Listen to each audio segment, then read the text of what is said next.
Bismillahirrahmanirrahim. Assalamualaikum warahmatullahi wabarakatuh.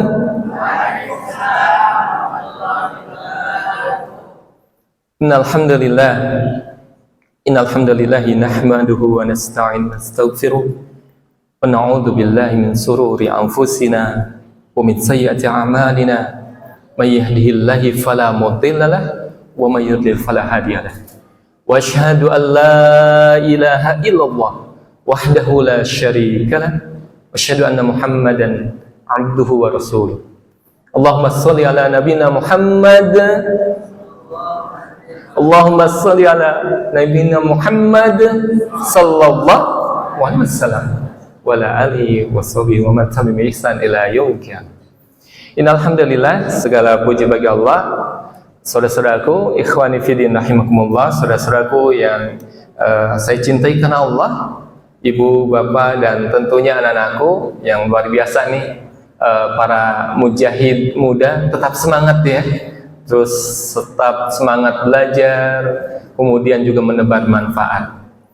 Ikhwani fillah rahimakumullah, alhamdulillah, ba'da syuruk tadi, Masya Allah, la quwata illa billah, Allah berikan kesempatan kita bisa silaturahim bersama. Dan tentunya harapan kita, mudah-mudahan silaturahim kita di pagi hari yang cukup cerah ini, setelah tadi kita ikuti kajian, kemudian juga menunggu syuruk sambil berzikir pagi hari, mudah-mudahan Allah jadikan wasilah ini berikan keberkahan atas rizki dan usia kita. Ayub satu fi rizki au yunsa fi asari. Amin. Baik, izinkan saya memperkenalkan diri. Mohon maaf, kami dari Papka Bogor Kota, ya, perkumpulan alumni Al-Kasau.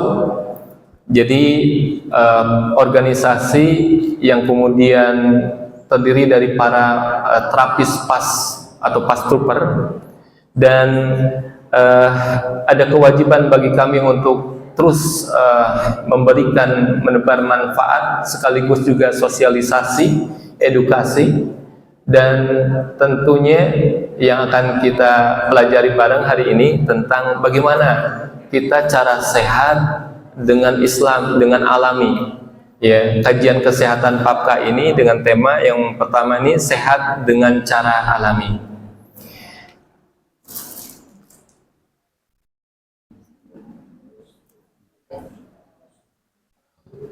Tema ini menarik banget buat kita semua, ibu bapak sekalian. Kenapa? Karena setiap orang tentunya mendambakan kesehatan ya. Sampai ketika tadi kita sambil menunggu waktu syuruk, berzikir ya, zikir pagi hari, kita berdoa, Allahumma afini fi badani. Ya Allah, berikan kesehatan pada badan hamba. Nah, itu yang dicontohkan oleh Rasulullah SAW. Allahumma afini fi badani, Allahumma afini fi sam'i, Allahumma afini fi basari. Ya Allah, berikan kesehatan pada badan hamba, pendengaran dan penglihatan hamba. Karena memang kesehatan ini luar biasa, ibu bapak sekalian, mahal banget. Ya. Kita lihat ada saudara kita yang hartanya berlimpah, tapi kemudian untuk makan minum aja susah. Nggak boleh minum teh manis, ada yang semacam itu. Ya, nggak boleh kemudian makan daging kambing katanya. Sayang banget ya. Ya. Daging kurban. Iya gitu. Padahal kemudian hartanya berlimpah. Ya. Ada juga yang kemudian terbaring lemah di rumah sakit, kemudian nggak bisa bergerak. Na'udzubillah. Maka ibu bapak sekalian, sebagai muslim sejati tentunya kita harus mensyukuri nikmat yang Allah berikan, kesehatan ini. Sampai-sampai Rasulullah SAW ingatkan kepada kita semua, ni'matani, ada dua nikmat, magbuban, yang kemudian magbunun, yang kemudian banyak, kasir minan nas, kebanyakan orang itu dia kemudian tertipu dengan dua nikmat itu. Anak-anakku, ada yang tahu nggak dua nikmat apa yang kebanyakan manusia tertipu? Apa tuh? Iya, as-sihah sehat dan al-faruq, waktu lapang. Ya. Ada yang kemudian pengen ibadah sholat malam, tapi mohon maaf, udah nggak bisa gerak, stroke. Naudzubillah, summa naudzubillah min dzalik. Ada yang kemudian pengen juga belajar semangat, tapi kemudian disibukkan dengan urusan dunia. Oleh karenanya, kita harus pandai, pintar mengatur strategi, termasuk mensyukuri dua nikmat ini, termasuk nikmat kesehatan. Nah, hari ini kami dari Papka Bogor Kota ingin share bagaimana sehat dengan cara alami. Karena ternyata tubuh kita ini Allah kan ciptakan manusia dalam sebaik-baiknya bentuk ini. Allah ciptakan manusia itu dengan kemudian sistem yang keren banget. Jantung bisa berdetak sendiri ya. Kemudian apalagi aliran darah ya lancar. Kalau kemudian kita tahu bagaimana cara menjaga, mensyukuri nikmat ini, maka Allah biidznillah berikan kesehatan. Ini maksud dari tema kali ini, sehat dengan cara alami. Insyaallah ya.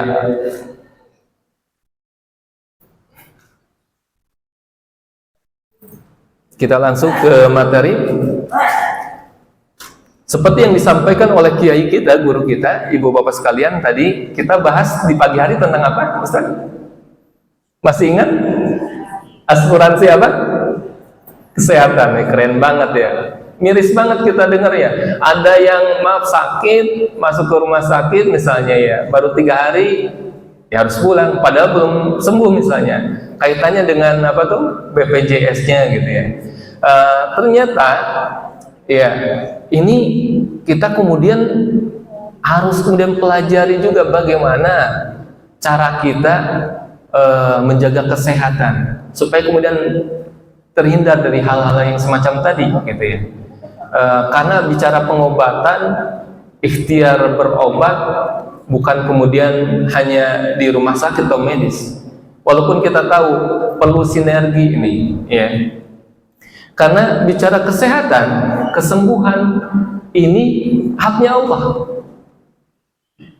Sebagaimana firman Allah dalam surat Asy-Syu'ara ayat ke-80, di ayat-ayat sebelumnya Allah Subhanahu wa taala kisahkan bagaimana tentang Nabi Ibrahim alaihissalam yang berdakwah kepada umatnya, mengingatkan tauhid. Dan kemudian Allah ingatkan dalam sebuah ayat, wa idza maridtu fa huwa yashfin.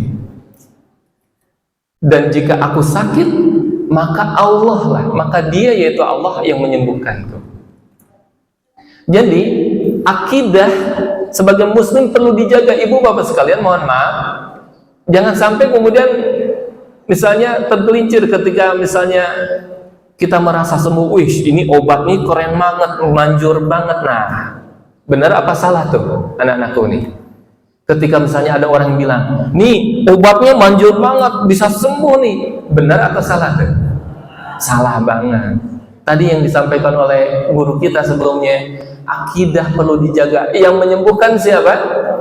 Allah, bukan obat, bukan dokter, bukan terapis, atau ruqyah, atau bekam, atau yang lainnya. Tapi yang menyembuhkan siapa? Allah. Wa idza maridtu fa huwa yashfin. Dan jika aku sakit, maka Dia yaitu Allah yang menyembuhkan. Ini yang pertama perlu kita pahami. Ketika berobat jangan sampai salah. Ya, perlu diluruskan tauhid kita. Ya, insyaallah beberapa menit ke depan kita akan sharing teorinya, dan di sesi akhir nanti ada praktek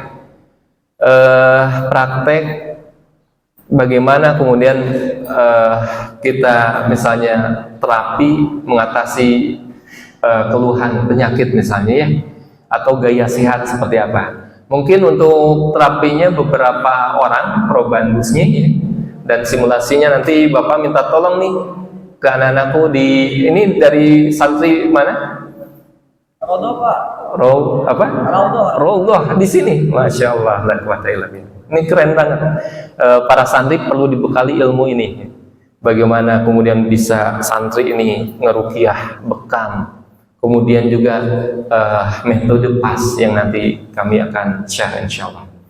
Ikhwani fillah rahimakumullah, sebelum dilanjutkan tentang pengobatan, cara pengobatan alami. Kira-kira ada yang tahu nggak anak-anakku? Kira-kira pengobatan yang alami yang seperti apa? Atau Ustadz mungkin tahu nggak? Contohnya seperti apa? Ibu mungkin ada yang tahu? Belum ya? Oke. Ini pretest dulu nih. Bekam, Masya Allah. Udah pernah dibekam, Ustaz? Alhamdulillah, keren banget ya. Oke. Di belakang, Ibu ada yang mau menambahkan? Tadi kan ada yang menyampaikan bekam, pengobatan alami bekam. Terus apa lagi nih? Refleksi, dipijit ya Bu ya. Pasdu bedanya nanti diambil darahnya di pembuluh pena, tuh ya. Saya juga udah pernah belajar kalau bekam di pembuluh kapiler. Terus ternyata ibu bapak sekalian, Rasulullah SAW kemudian memberikan rambu-rambu pengobatan alami atau pengobatan yang medis. Perlu diingat rambu-rambunya apa? Allah ingatkan melalui lisan Rasulullah SAW, Innallaha anzala da'a wa dawa. Sesungguhnya Allah menurunkan penyakit dan obatnya. Walikulli waja'ala likulli da'in, dan Allah jadikan bagi setiap penyakit itu ada obatnya. Dan kemudian ada motivasi di akhir hadis ini, fatadawaw, maka berobatlah, wala tadawaw biharam. Maka berobatlah kalian, tapi jangan berobat dengan yang haram. Jadi hukum berobat itu boleh, tapi kemudian kita nggak boleh yang pakai yang haram. Ya. Kemudian bicara pengobatan, ibu bapak sekalian, ternyata keren banget nih di Al-Quran, di As-Sunnah itu kemudian sebenarnya 14 abad lalu sudah kemudian dimotivasi bagaimana ikhtiarnya. Makanya guru kita tadi siapa? Kiai Bukhari Muslim, Masya Allah ya, namanya indah banget ya. Kiai kita Bukhari Muslim sampaikan tadi, Pak Kiai Bukhari Muslim sampaikan tantangan buat kalian, untuk anak-anakku yang para santri dan kita semua, bagaimana Al-Quran itu dan As-Sunnah mampu menjawab tantangan. Karena di luar sana banyak orang-orang yang mengedepankan logika. Masa sih Quran hadis ini masih relevan nggak dengan zaman sekarang? Nggak gitu. Ada orang yang kemudian liberal kayak gitu. Padahal beneran Al-Quran dan As-Sunnah itu mampu menjawab tantangan. Tapi tantangannya adalah gimana kita mempelajarinya. Selama ini kita baca surah Al-Mu'minun ayat 14 misalnya, sampai hafal mungkin. Tapi kemudian sedikit sekali orang yang mentadaburi. Bagaimana kemudian kita tahu hadis Rasulullah SAW ini? Jadi Rasulullah SAW pernah menyampaikan 14 abad lalu, asyifa, kesembuhan itu fi salasah. Kesembuhan itu pada tiga hal. Apa tuh? Syarbati asal. Pertama, minum madu. Kemudian wasyafati mihjam, dan di dalam sayatan pisau pembekan. Wakayatin nar, dan kai. Kai itu kalau zaman dulu anak-anakku kan belum ada ilmu bedah ya, menjahit sebelum Al-Zahrawi. Pada zaman Rasulullah SAW belum ada, sehingga kalau ada perang luka besar kena sayatan pedang diapain tuh? Belum ada jahit kan? Yang ada tuh ditempelin besi panas banget sampai merah, tempelin di luka itu, jadi nutup. Itu kai. Wa anha ummati anil kai, dan aku melarang umatku dari kai. Nah, ada tambahannya di hadis ini. Kalau nggak paham, nggak ahli, itu bukan menutup luka doang, bisa berbahaya kan. Nah, ternyata dari hadis ini kemudian kita bisa ambil ibrah pelajaran bahwa pengobatan, ikhtiar untuk mencapai kesehatan, kesembuhan enggak cukup cuma input minum doang. Tadi kan syarbati asal, minum madu, enggak cukup input doang. Tapi juga perlu apa? Ada yang namanya syartoti mihjam, output, mengeluarkan darah misalnya. Sehingga ini pelajarannya. Bicara konsep pengobatan, ada input, ada sistem, ada output. Mohon maaf Ibu, yang di belakang kelihatan nggak nih slide-nya? Kurang jelas ya? Alhamdulillah. Baik, saya perjelas ya dengan pemaparan insya Allah. Jadi ada input, minum obat atau herbal. Ibu bapak sekalian, ada yang pernah yang ngerasa, saya sakit lambung udah minum apa tuh? Kalau sakit lambung minum apa? Proma nih, apal nih, obat baru. Ya, atau kemudian madu, tapi belum sembuh juga. Ada yang pernah merasa kayak gitu? Karena nggak cukup input. Karena manusia bukan cuma biokimia, enggak. Manusia tuh bukan cuma biokimia doang, tapi biomekanik juga, gerak juga. Maka kemudian ikhtiar yang kita perlu lakukan nggak cukup minum obat inputnya, tapi kemudian kasus-kasus stroke darah tinggi outputnya perlu juga apa yang dikeluarin tuh, darah kotornya dengan bekal, dengan lintah, atau tadi Ustadz kita sampaikan apa, fasdu misalnya, ya.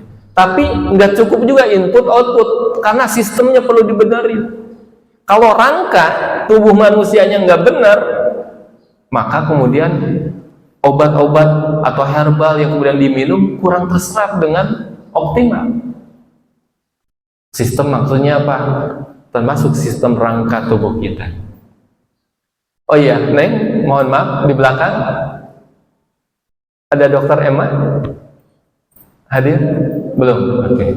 Jadi saya hadir di sini dengan tim ya, Ibu Bapak sekalian. Nanti kan ada praktek terapinya. Nanti untuk yang awat bisa dibantu oleh istri saya, kemudian juga dengan teman-temannya. Yang laki-laki langsung aja ya sama Bapak nanti ya. Kalau untuk sesi prakteknya. Nah, ada saudara kita juga yang kemudian Masya Allah belajar, walaupun basicnya dari medis, dokter, beliau kemudian juga tertarik mempelajari bagaimana sistem manusia rangka itu perlu benar, karena nggak cukup input dan output. Tadi saya sampaikan ya. Contoh lah, Ibu Bapak sekalian, saya yang masih muda, alhamdulillah, saya pernah kemudian ngerasain saraf kejepit. Ustaz pernah nggak saraf kejepit? Mama mia banget itu. Maksud, enak banget, Masya Allah. Apaan tuh? Untuk ruku sama sujud, sakit. Jangankan ruku, mau bangun dari tidur aja, bisa sampai pengen teriak nangis karena sakit. Kenapa? Karena gaya hidup saya yang kurang bagus. Saya contoh ini.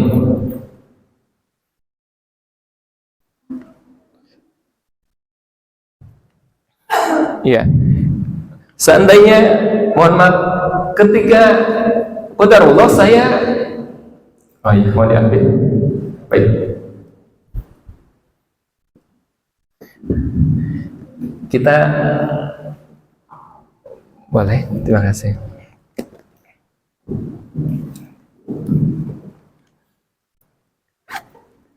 Satu, ya, izin ya Bu, Pak, di tengah. Jadi qadarullah saat itu saya gimana? Cukup ya? Qadarullah saya karena kemudian ada tugas dari sekolah, saya ngajar di SMP 1 ketika ada tugas dari sekolah, saya kemudian dari pagi sampai sore, sampai malam bahkan ngetik di depan laptop seperti ini posisinya. Mohon maaf, bisa disimak, dilihat punggung saya terlihat seperti apa? Karena qadarullah meja laptop tuh lebih rendah. Kelihatan nggak punggungnya seperti apa? Apa? Buku. Ternyata qadarullah dari pagi sampai malam karena asik kemudian depan laptop kayak gini. Qadarullah. Saraf kejepit, nggak bisa bangun dari tidur kesakitan, ruku sujud nggak bisa.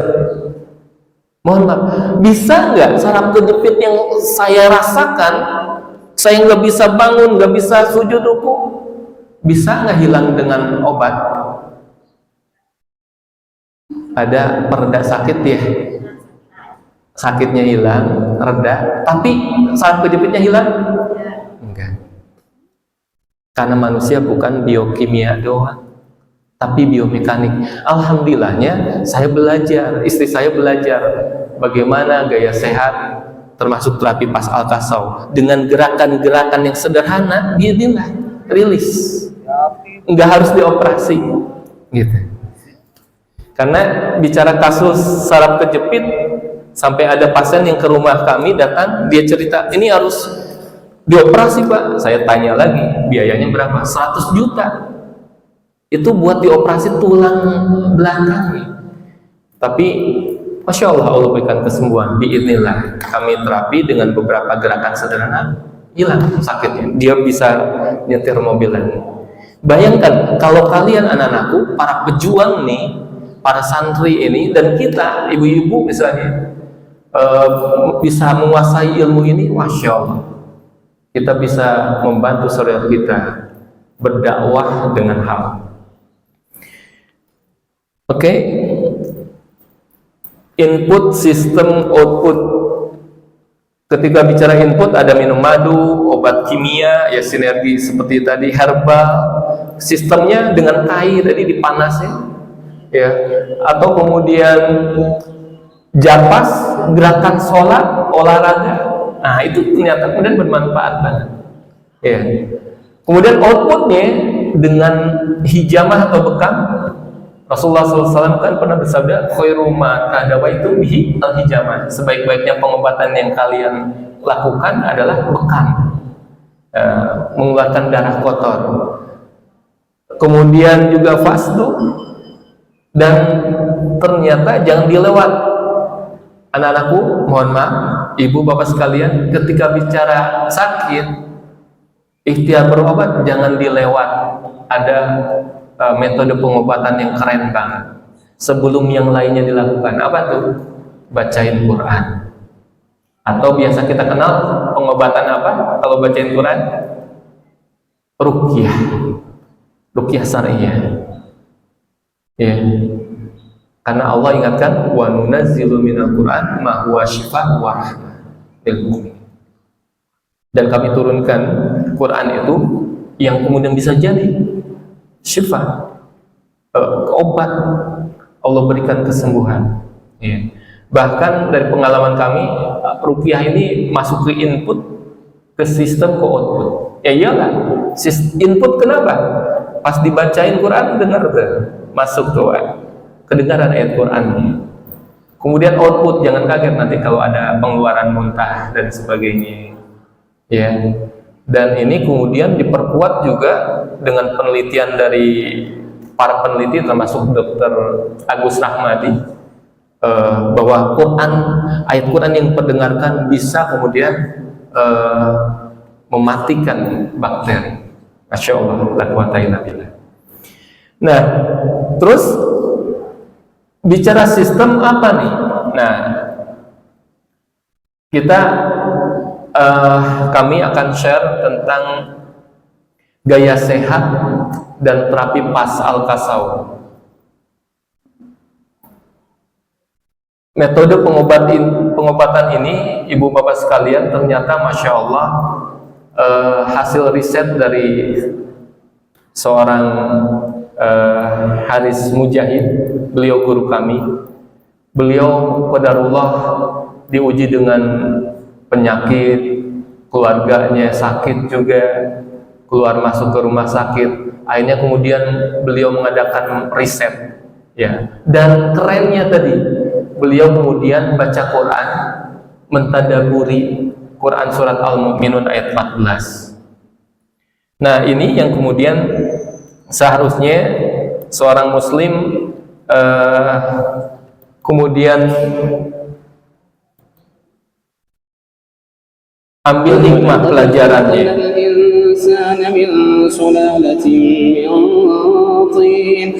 ثم جعلناه نطفة في قرار مكين ثم خلقنا النطفة علقة فخلقنا العلقة مضغة فخلقنا المضغة عظاما فكسونا العظام لحما ثم أنشأناه خلقا آخر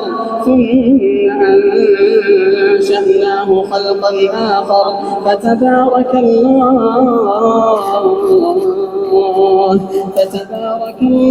أحسن الخالقين ثم إنكم بعد ذلك لميتون ثم إنكم يوم القيامة تبعثون ولقد خلقنا فوقكم 7 طرائق.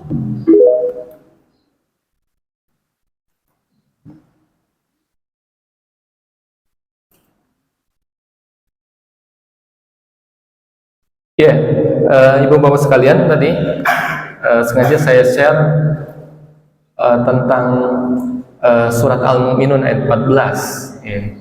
Ini yang kemudian menarik, membuat tertariknya seorang Haris Mujahid. Beliau kemudian mentadaburinya dan kemudian membuat riset. Ternyata keluhan-keluhan penyakit manusia itu ternyata bisa jadi terpengaruh dari rangka yang kemudian gak seimbang. Kok bisa? Ya iya. Kenapa? Karena kan jantung, lambung itu nempelnya di rangka. Di surat Al-Mu'minun ayat 14 tadi kan disampaikan bagaimana kemudian Allah ciptakan kita dari alaqah, ya, faj'alna alaqata mudghah, kemudian dijadikan segumpal darah itu jadi daging. Segumpal daging itu kemudian dijadikan idhoma, tulang, fakasawna idhoma. Kemudian tulang itu dibungkus dengan daging. Sehingga logikanya, jikalau kemudian rangkanya nggak pas seperti ini, melintir, maka ada organ-organ yang tertarik. Gitu. Dan ini riset yang kemudian dilakukan oleh guru kami sekitar 25 tahun di Belanda. Beliau kemudian mempelajari sekitar 50 metode pengobatan dan risetnya sekitar 15 tahun. Ilmu ini Masya Allah sederhana namun bermanfaat bi'inillah. Ini yang kemudian dinamakan pengobatan akhir zaman, Al-Kasaw. Pengobatan akhir zaman dengan harapan di akhir zaman yang nggak ada obat, nggak ada alat-alat canggih operasi, dengan tangan kosong bi'inillah seorang muslim bisa ikhtiar terapi, berobat atau membantu orang lain yang sakit. Al-Kasaw tadi apa? Maksudnya tadi terinspirasi dari surat Al-Mu'minun ayat 14. Bagaimana kemudian rangka itu berpengaruh ke organ-organ di dalamnya, sehingga kalau rangkanya nggak benar, maka sebelum kemudian menyelesaikan masalah lambung, jantung, benerin dulu rangkanya. Ya, alhamdulillah sudah hadir ya, Dokter Emma. Mau sekarang, Dokter? Iya. Baik, di antara hadirin nih, ibu bapak sekalian, ada yang sudah pernah dengar tentang pas Al-Kasaw? Pernah? Masya Allah. Ada yang sudah coba juga terapi ya? Alhamdulillah. Baik. Nanti insya Allah kita akan semakin mengenal. Kata orang kan tak kenal maka tak sayang ya. Dan Masya Allah banyak kemudian di praktisi di medis juga kemudian mempelajari, karena Masya Allah ini bermanfaat. Gimana, Neng? Baik, izin ibu bapak sekalian, termasuk anak-anakku, saya agak mobile ya menyampaikannya, karena kita masuk sesi bagaimana kemudian gaya sehat pas al-kasal. Tadi kan teorinya udah ya, kayaknya lebih menantang, menarik kalau kita langsung praktek. Nah, yang pertama kita perlu pahami ternyata gaya keseharian kita, gaya hidup kita itu kan berpengaruh pada kondisi kesehatan. Allah udah ciptakan rangka kita, tubuh yang kemudian sempurna, harus dijaga nih, syukuri. Dengan cara apa? Dengan cara yang benar, olahraga yang dianjurkan, gerakan sholat luar biasa itu kan dampaknya. Termasuk ketika duduk. Ibu bapak sekalian boleh lihat anak-anakku, mohon maaf, biasanya kalau duduk biasanya kita seperti apa? Ada yang sila seperti ini. Saya contohkan ya, kelihatan nggak Bu? Kelihatan ya. Nah, sila seperti ini kan? Seperti ini. Nah, biasanya kalau sila nih, nanti kalau udah kelamaan kayak gini, awalnya kan punggung saya tegak nggak? Tegak. Kelamaan gimana lama-lama? Pasti gini kan? Bahkan nggak sedikit saya pernah lihat santri-santri yang khusyuk banget lagi baca Quran, khusyuk banget sampai gini. Tidur kali ya. Nah, melengkung kayak gini nih. Iya. Kenapa? Oh, nggak kelihatan ya. Oh iya. Bisa dibagi dua. Maaf ya. Karena kita sesi praktek nih. Mohon maaf, anakku sayang, ke pinggir. Maaf ya, dibawa aja. Iya, terima kasih. Terima kasih Bu sudah mengingatkan. Jadi ketika duduknya seperti ini sila, nanti ada kecenderungan si punggung tuh nggak akan tegak, nggak akan kuat tegak lama, tapi lama-lama seperti ini, ya kan? Nah itu yang saya alami saraf kejepit, ya, naudzubillah.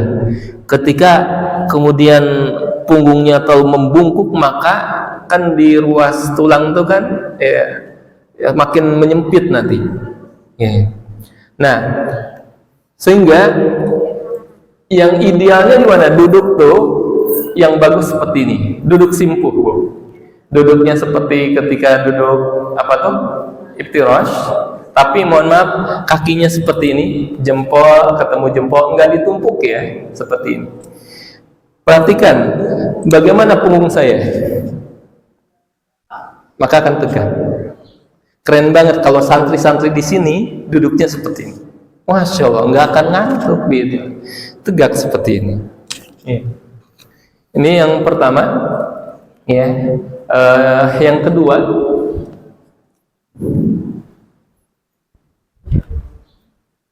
nah, yang kedua memperbaiki gerakan sholat.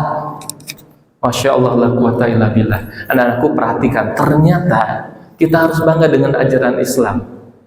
Di luar sana di Amerika ada seorang profesor fokus mempelajari tentang otak, namanya Dr. Fidelma. Beliau masuk Islam gara-gara apa? Beliau mempelajari ternyata darah itu susah kemudian nyampe ke saraf-saraf yang di otak, kecuali pada satu kondisi. Ada yang tahu nggak Bu? Kondisi apa darah bisa masuk ke saraf-saraf di otak? Sujud. Beliau yang mohon maaf non muslim sampai terkaget-kaget, kagum. Ternyata 14 abad lalu diajarkan oleh Rasulullah SAW bagaimana kita kemudian sujud.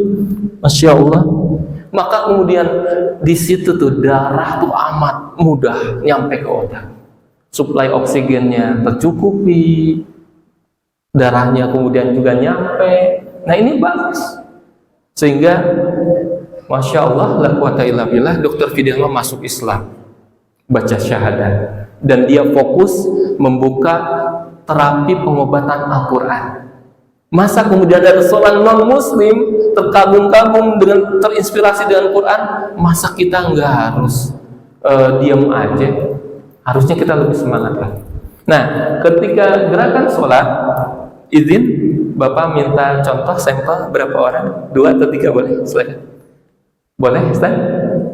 Izin dulu sama ustadznya. Boleh saya? Ya. Ayo silakan. Alhamdulillah. Ya, ini yang ke depan harus dikasih hadiah nggak Neng? Iya, namanya siapa? Chandra. Chandra, terus? Raihan. Raihan. Afgan. Masya Allah, Afghanistan. Mudah-mudahan jadi anak solih, sukses dunia akhirat, amin. Iya. Ketika sholat nih, perhatikan ibu bapak sekalian, bagaimana cara berdirinya. Bapak mau tanya, posisi kakinya gimana? Cakep. Udah benar belum? Yang tengah kurang. Maaf, yang dicontohkan kan lurus kan Bu ya? Betul? Bukan seperti ini kan? Maaf, pernah nggak lihat ada jamaah yang sholat kayak gini? Padahal yang dicontohkan seperti ini. Kita akan cek nih, dampaknya seperti apa ke tubuh dengan posisi ya badan rangka seperti ini, kakinya lurus seperti itu. Ya, oke. Ini kurang rapat. Nah, kayak gitu. Ini yang contohkan ya. Aqimu sufufakum wa tarasu, gitu ya. Sawu sufufakum, luruskan, rapatkan safnya. Nah, tangannya lurus. Nah, Bapak coba dorong kamu ya. Kamu coba tahan ya. Tegak. Ya. Tahan. Oke, maaf. Tahan. Sekuat ini, Masya Allah. Sekarang posisi kakinya rubah. Buka seperti ini. Gini, maaf. Bukan ngebuka lebar, tapi gini, nih. Nah, kayak bebek. Nah, kaki bebek gitu. Nah, gitu. Nah, gitu. Buka ya. Buka lagi dikit. Kaki temannya jangan diinjak, kasihan. Lurus. Siap. Tangannya lurus. Tahan ya. Iya.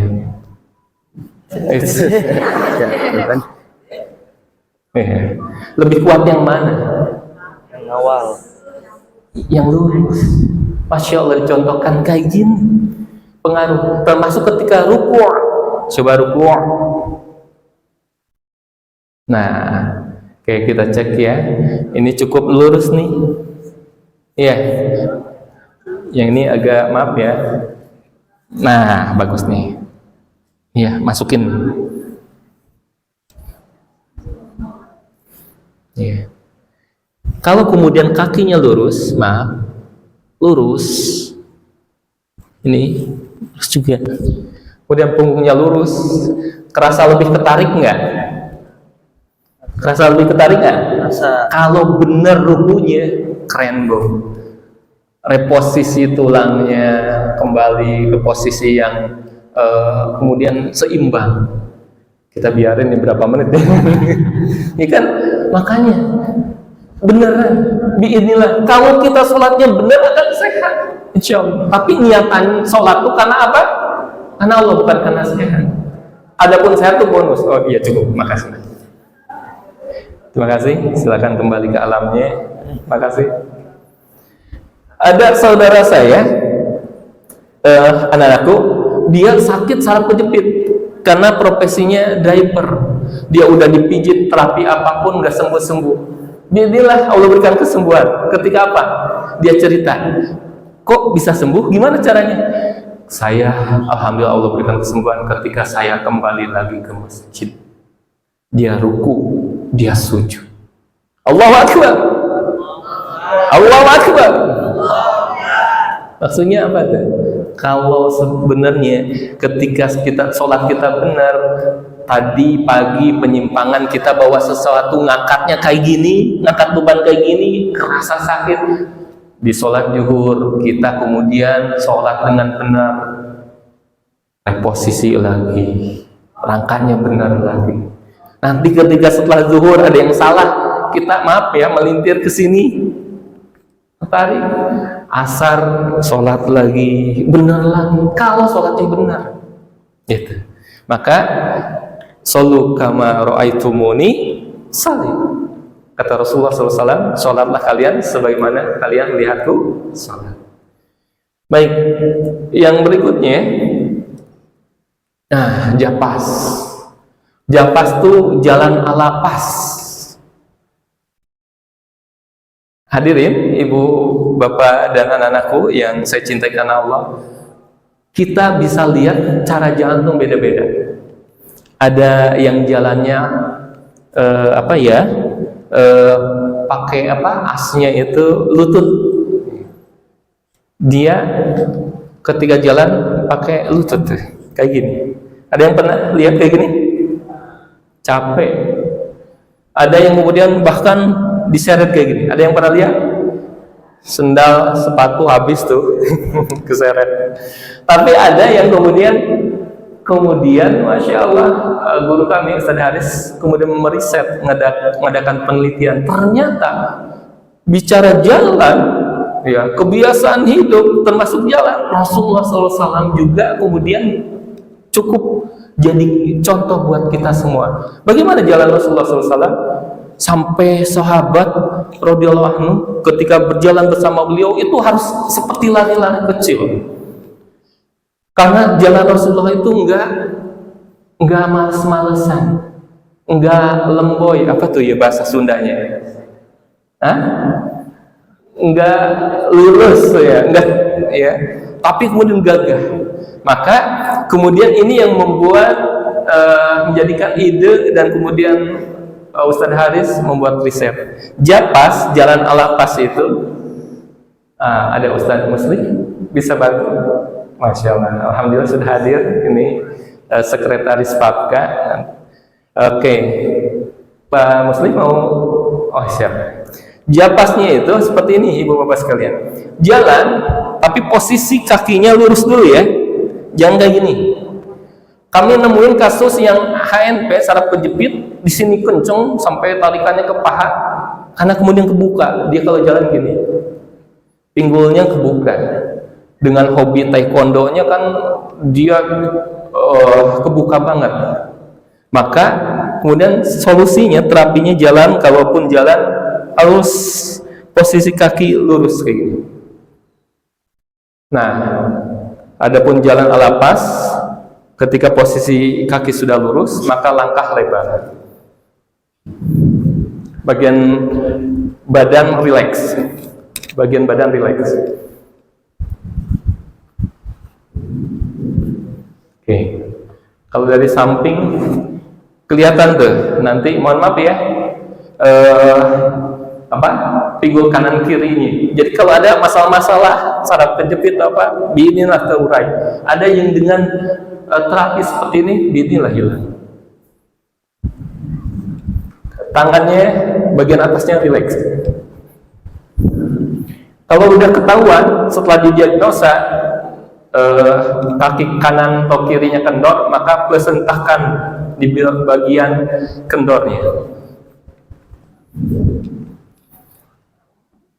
Dan Masya Allah kami lakukan, istri saya jalan keliling kebun raya tuh nggak begitu capek gitu, nggak begitu capek. Dan kalau mau diadu jalannya, Masya Allah, sama anak-anak muda juga nggak kalah tuh. Iya, oke. Boleh 3 orang lagi mau nyoba yuk, karena memang ilmu perlu dipraktekkan, betul nggak? Siap? 3 orang lagi. Mana jagoan? Masya Allah, keren. Yuk. Siap. Oke, yuk. Bareng-bareng ya jalannya ya. Agak ke sana dikit, ke arah kanan. Kakinya, perhatikan kakinya, lurusin dulu, lurus. Gak usah lebar, kan jalan gak mungkin jalan gini kan. Jangan kayak gini, kebuka kan pinggulnya nanti. Nah. Agak masuk dikit. Siap, langkah lebar ya. Siap. Bismillah, yuk.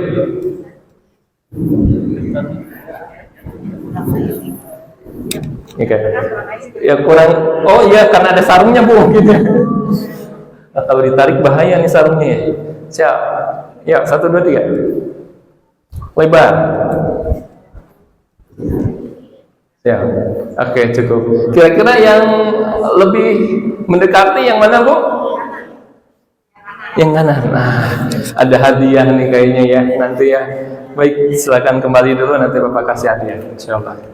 Alhamdulillah.